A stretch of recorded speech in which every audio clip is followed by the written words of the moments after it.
안녕하세요, 루장입니다. 어제는 이제 러시아와 우크라이나 이제 긴장 고조와 올림픽 기간에 침공 가능성을 이제 제이크 설리반 국가안보보좌관이 언급을 하였습니다.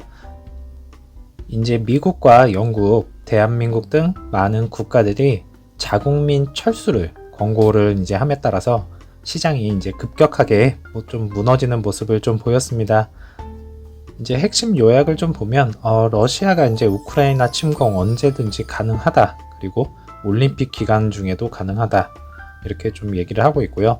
미국 시민들 우크라이나에서 이제 떠나야 된다, 자꾸 거듭적으로 촉구를 하고 있는 상황이고, 이제 미일 외교장관은 러시아 침략 저지를 협력을 약속을 했다고 합니다. 안 그래도 이제 CPI 때문에 이제 시장이 약세를 보였던 가운데 좀 불난집에 기름을 좀 부은 격이 좀 됐습니다. 현재 러시아 군대가 이렇게 우크라이나 국경으로 이동하는 모습을 좀 보고 있고요. 간단하게 말씀을 좀 드리자면, 사실 우크라이나의 이제 나토 가입은 10년 전부터 신청을 했는데 아직도 이제 승인이 나지 않은 상황입니다. 이런 걸 봤을 때 개인적인 좀 생각을 좀 말씀을 드리자면, 지금 미국과 러시아의 문제가 아니고 중국 견제용이 아닌가, 이렇게 좀 생각이 좀 듭니다. 왜냐면은 지금 중국이 올림픽을 좀 치르고 있잖아요. 그래서 군사는 좀 움직일 수가 없겠고, 그리고 미국은 중국을 좀 견제를 하기 위해서 군사기지를 중국 근처에다 이렇게 좀 지어야 되는데 그런 명분은 없고, 이제 러시아와의 협업으로 우크라이나라는 이제 명분을 좀 앞세워가지고 군사기지를 이제 중국 근처에 이렇게 좀 유럽에 좀 지을 수가 있겠죠. 러시아에서 이제 취하는 이득은 어떻게 보면 가스관이겠죠. 가스관이 되겠고, 그 희생양은 우크라이나인 것 같다, 이렇게 좀 개인적인 좀 생각입니다. 어쨌든 전쟁이라는 것은 이제 저희 세대에서는 겪어보지는 않았지만은 우리나라도 이제 전쟁에 좀 아픔이 있잖아요. 그걸 알기에 절대로 일어나서는 안 될 것 같습니다. 원만히 이제 좀 잘 해결되기를 바랄 뿐이고요. 어제 이제 이런 기사들이 쏟아져 나오는 가운데 빅스 지수가 30을 훌쩍 어느새 넘어버렸습니다. 급격하게 이제 빅스 지수가 좀 올라가는 것을 보면서 그냥 뭐 별 생각 안 나고요. 이렇게 좀 한숨만 좀 쉬게 되더라고요. 좀 답답한 장의 좀 연속이었다고 볼 수 있겠고, 자, 10년물 국채금리 보시면 되레 이렇게 하락하는 모습을 좀 볼 수가 있었습니다. 만약에 이제 다음 주도 국채 금리가 이제 하락을 한다면 주식시장은 조금 기술적 반등이 좀 나올 수도 있겠다, 이렇게 좀 판단을 할 수 있겠고요. 뭐 항시나 그래왔으니까요. 조정장이 좀 심하면 다시 한번 기술적 반등으로 좀 올랐다가 또 한번 조정받고, 좀 이런 부분들이 좀 있어서 기술적 반등은 좀 기대해 볼 수 있겠다, 이렇게 좀 생각이 좀 들고 있고요. 뭐 기술적 반등은 이제 반등일 뿐이고 시장에 이제 약세가 좀 지속되고 있다는 점이 가장 큰 문제일 것 같습니다. 러셀 2000 보시면 다시금 이렇게 좀 조정을 향해 가는 모습을 좀 볼 수 있겠고요. 뭐 여기서도 그냥 패턴을 한번 찾아보자고요. 답답하니까. 여기 있죠. 이렇게 나왔으니까 다시 상승. 뭐 이런 패턴을 조금 기대를 좀 해볼 수 있겠다. 이렇게 좀 간절히 이제는 간절해지고 있습니다. S&P 500 보시면 어제 대형주들도 좀 이렇게 좀 버텨줬어야 되는데 대형주마저 이렇게 무너져 내리니까 시장이 전체적으로 많이 흔들리는 모습을 좀 보여줬고요. 자, 나스닥 종합지수 보시면 그냥 이렇게 미끄러진 모습을 좀 볼 수 있겠습니다. 차트를 쫙 보시면 그냥 이 상태로만 보면 이 구간이 이제 뭔가 이렇게 좀 조잡해져 보인다라는 좀 생각이 좀 드는 차트입니다. 뭐 이런 식으로 이제 간결하지가 않고요. 뭐 떨어지면 이런 식으로 이렇게 좀 떨어지거나 올라가거나 해야 되는데 뜨문뜨문 이렇게 갭이 이렇게 있는 것을 좀 볼 수가 있어요. 이런 거는 시장이 아직도 많이 불안하다, 이렇게 좀 다시 한번 생각을 좀 해볼 수가 있겠고요.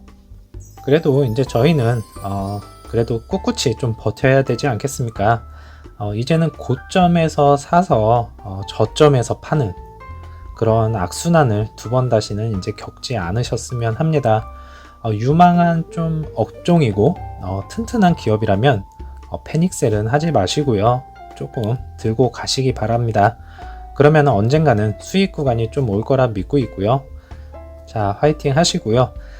오늘 제가 요 내용은 좀 길었네요. 이제 루시드 얘기로 조금 넘어가도록 하겠습니다.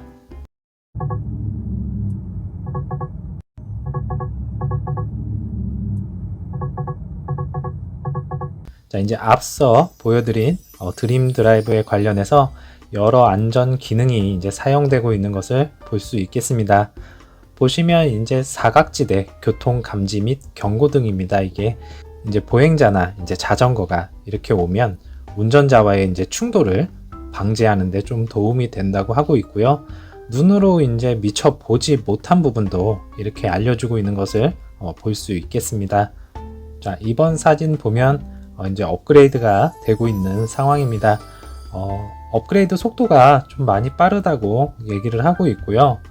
자, 이제 트윗의 내용을 보면 마치 1차 세계대전 벙커에 있는 것처럼 느껴지며 계속해서 인커밍이라고 외칩니다 라고 얘기를 하고 있고, 업데이트가 빠르고 강력하다, 그리고 미래가 좀 어떻게 될지 기대가 된다 라고 이렇게 말을 하고 있네요. 뭐 그 미래 저희도 무척이나 좀 궁금하고요. 그런데 이제 이렇게 미소가 좀 지어지는 이유는 무엇일까 좀 생각이 좀 들고요. 저만 그런 건 아니겠죠, 그죠? 나중을 생각하면 좀 다시 한번 행복 회로가 이렇게 돌아가는 것을 좀 느낄 수가 있겠습니다. 자, 어제는 이제 123대의 차량이 있는 것을 확인을 할 수가 있겠습니다. 캐리어 2대가 이제 배송을 준비를 하고 있는 모습을 볼 수가 있겠고요. 근데 이제 진짜 좀 궁금해서 좀 미치겠습니다. 도대체 몇 대가 좀 생산이 되었을까 이렇게 좀 너무나 궁금하고요. 거진 다 이제 맞추긴 좀 맞춘 것 같은데 업앤다운 한번 가볼까요?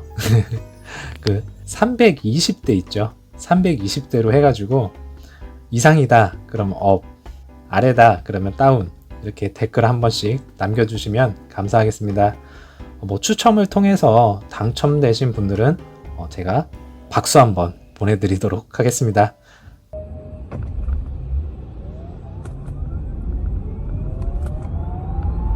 자, 이번 사진은요, 이제 어댑티브 크루즈 컨트롤에서 리밋이 걸려 있는 상황입니다. 보시면 65로 되어 있는데 이 이상을 넘어가게 되면 이렇게 색깔이 좀 바뀐다는 것을 좀 볼 수가 있는 것 같고요. 이제 어댑티브 컨트롤에서 이 한 칸으로 설정을 해놨습니다. 보통 지금 보면 자세히 보면 하나, 둘, 세 칸 맞죠? 4칸인가요? 4칸 정도로 되어 있는 걸로 조정을 할 수가 있는데 한 칸으로 설정을 해놔서 앞차가 이 정도까지 와 있는 것을 확인을 할 수가 있겠고, 뭐 4칸을 설정을 해 놓으면 차가 여기서 이제 차량 거리를 유지하면서 따라가는 것을 볼 수가 있겠네요. 자, 이번 사진은요, 이제 360도로 이렇게 보여줄 수 있는 카메라가 있다, 이렇게 좀 보여주고 있는데, 여기서 그게 문제가 아니고요. 이제 주차를 하면서 이렇게 인치로 얼마 남았다, 거리가, 이렇게 좀 알려준다고 합니다. 저희 같은 경우에는 소리로 이렇게 조금 가까워지면 그 소리가 경고음이 빨라지잖아요. 그런 것보다는 이렇게도 몇 인치가 남았다라고 표시가 되면 이제 감이 좀 오니까요. 그리고 뷰로 이렇게 볼 수가 있어서 더 좋은 것 같습니다. 간혹 가다가 이제 앞에 이렇게 턱이 있는데 그거 못 보고서는 이렇게 좀 부딪힌 경우도 저도 개인적으로 좀 있거든요. 그래서 이런 기능들 보면 좀 괜찮다라는 좀 생각이 좀 들고 있고요. 자, 그리고 이번 사진은 이제 우리 옆집에도 이렇게 루시드 에어가 보인다라는 사진입니다. 지금도 이렇게 이제 하나둘씩 도로에서 좀 보이고, 그 다음에 옆집 사시는 브라운 씨도 차량 배송을 이렇게 받았다고 하고 있고요. 이제 AMP2 공장이 완성이 되면요, 더 많이 이제 길거리에서 흔히 볼 수가 있겠네요. 그날이 이제 얼마 안 남았다, 이렇게 좀 다시 한번 좀 생각이 좀 들고 있고요. 자, 이제 5거래일 동안 마이너스 6.21%가 하락한 것을 볼 수 있겠습니다. 체감상으로는 많이 떨어진 것 같은데 별로 안 떨어졌네, 이렇게 생각하실지 모르겠지만 한 달로 보시면 마이너스 43.17%가 하락을 하였습니다. 너무 많이 떨어졌고요. 요게 이제 여기 플러스였으면 얼마나 더 좋았을까라는 생각을 다시 한번 좀 들게 만듭니다. 자, 오더 플로우 보시면 어제는 기관들이 상당 부분 다시 한번 셀을 한 모습을 좀 볼 수 있겠습니다. 뭐 러시아 우크라이나 사태, 미국과 뭐 또 이런 일들과 그 다음에 CPI라는 소비자 물가 지수로 인해서 안 그래도 또 한 대 두드러 맞았는데 갑자기 또 한 번 더 두드러 맞으니까 시장에서도 충격이 좀 컸을 거라 좀 생각이 좀 들고 있고, 모든 기관들이 이때다 싶어서 다시 한번 밀어내는 것을 다시 한번 볼 수가 있겠네요. 자, 1분봉 보시면 어제는 제가 또 쉽지 않을 장일 것 같다라고 생각을 좀 했는데 역시나 지속적으로 밑으로 쭉 내리꽂는 모습을 좀 볼 수가 있겠고, 자, 일봉을 보시면 이제 7.42%가 하락을 한 25.84로 마무리를 하였습니다. 이제 애프터장에서는 0.15%가 오른 25.88로 마감을 하였고요. 이제 월요일이 어떻게 보면 가장 좀 중요할 것 같습니다. 25불 라인이 깨지느냐 아니면 다시 반등을 해서 올라가느냐, 이 부분에 조금 초점을 두어야 할 것 같고요. 모든 분들이 이제는 그러시겠지만은 25불은 절대로 깨지 말자, 이런 생각을 좀 다들 가지고 계실 겁니다. 분명히 이 구간에서 이제 35불 라인 있죠. 35불 라인도 깨지진 않을 거다라고 생각했는데 25불도 지금 조금 위험하고 있네요. 시장이 전체적으로 너무 약세로 보여서 좀 걱정이 되기도 하고 있고요. 부디 이제 다음 주에는 기술적 반등이라도 한 번은 좀 나와서 25.84가 깨지지 않는 그런 구간이었으면 좋겠습니다. 자, 제가 준비한 내용은 여기까지고요. 어제는 뭐 얼떨결에 또 한 방 맞은 장이었습니다. 자, 여러모로 이제 힘든 장인 건 맞습니다.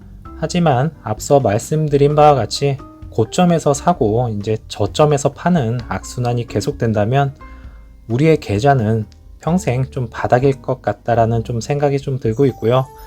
이런 힘든 장도 이제 다 같이 좀 버티면서 기다려보면 꼭 좋은 날이 올 거라 믿습니다. 모두들 화이팅 하시고요. 주말은 이제 조금 힘드시더라도 힐링을 좀 하시면서 즐기셨으면 합니다. 한 주 동안 고생 많으셨다는 말씀 드리면서 저는 월요일날 찾아뵙겠습니다. 감사합니다.